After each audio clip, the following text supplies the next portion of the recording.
After suffering yet another concussion, Arizona linebacker John Abraham has left the team. I'm Jim Baskel with the latest ESPN headlines. Sources telling ESPN's Adam Schefter that Abraham is suffering from severe memory loss and has been for well over a year. We are joined by Josh Weinfuss, who covers the Arizona Cardinals for ESPN.com. And Josh, what does this mean for Abraham's career?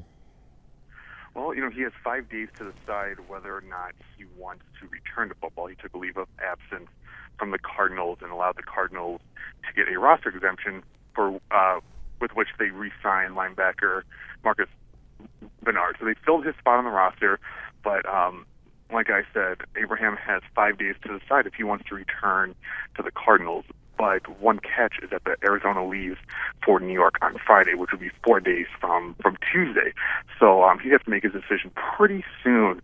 But when Bruce Arians spoke this morning, he really seemed like it seemed like John Abraham his heart's not in it anymore. And I think it's a combination of the concussion issue, and then I'm sure there are outside circumstances in his personal life that we still don't know about that are playing into this. You mentioned Bernard. From a productivity standpoint, how does this impact the Arizona Cardinals on the field? Well, you take away a guy who had 11 and a half sacks last season, went to the Pro Bowl, and was one of the premier pass rushers in the league. Granted, he didn't play very well in the season opener, but the pass rush for the Cardinals has been a major issue all of training camp, all of preseason. So you take away a guy of Abraham's caliber, it'll set the Cardinals back a little bit, but it also makes this defense even thinner than it was. You lose guys like Darrell Washington, Carlos Dansby, and Darnell Dockett, and now you lose possibly John Abraham. You lost 3 of your 4 starting linebackers from last year, and 4 guys in your front 7 from a year ago, so they're pretty thin. Yeah, Abraham all-time 9th in the NFL with 133.5 career sacks. We've been more enlightened in recent years with regards to concussions and the impact that it has post-football on players. What message do you suppose Abraham's latest bout with concussions and the impact it's had on him near term will send to other players, not only on the Cardinals but league-wide?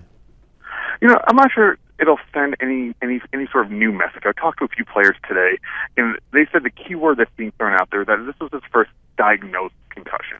At least that's been reported. He said a lot of players have told me today that they know that they get concussions all the time. They said they know they get they're just simply by playing and practicing, they know they get hit in the head a lot. So to a lot of guys, the fact that this was his first reported concussion was kind of surprising, but at the same time, the fact that he's had multiple, according to Adam Schefter, is not surprising. This is something that guys say happen all the time. He's Josh Weinfuss, covers the Arizona Cardinals for ESPN.com. Josh, thanks for the insight. Yeah, anytime. John Abraham also was arrested on June 29, charged with DUI after officers found him asleep at the wheel. His arraignment in that case is scheduled for October 10th. You could read more about this story right here on ESPN.com. With the latest ESPN headlines, I'm Jim Baskel.